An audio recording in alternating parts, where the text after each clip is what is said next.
Hey guys, welcome back to the channel. I just wanted to give you a quick update on what's going on with the car and the channel and whatnot, because I got a lot of videos in progress, but nothing that is ready to post. So let me show you what's going on.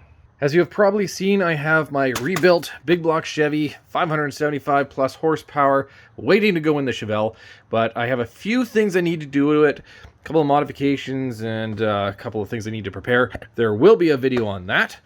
I'm in the middle of switching over to some front coilovers.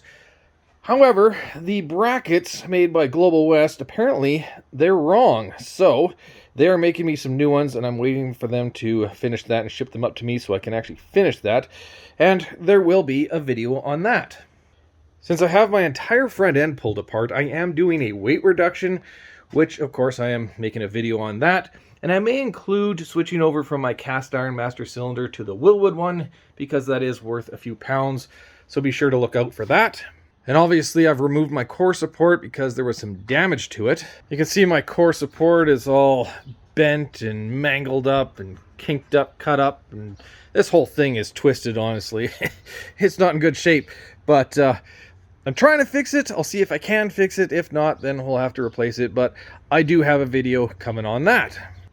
I picked up a new radiator. This one is the correct size for a 71 Chevelle. I think I'm going to need that extra cooling capacity for the extra power from the big block Chevy, and I have an idea for a video on that. If you're wondering where the next video is on these KO3s, where it goes in the rain and the mud, well, it just hasn't rained here. I mean, you can see the clouds look a little gray, but the only time it rains is a little bit in the night, and by the time it hits the morning, it's pretty much dry out. So there hasn't been enough mud or rain to make a video, so that is still coming.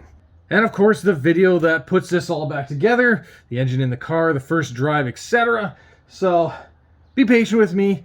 This is taking a lot more time and certainly a lot more money than I ever expected, but it is going to get done, and it's going to be freaking awesome. So be sure to hit the like button, subscribe, and thanks for watching.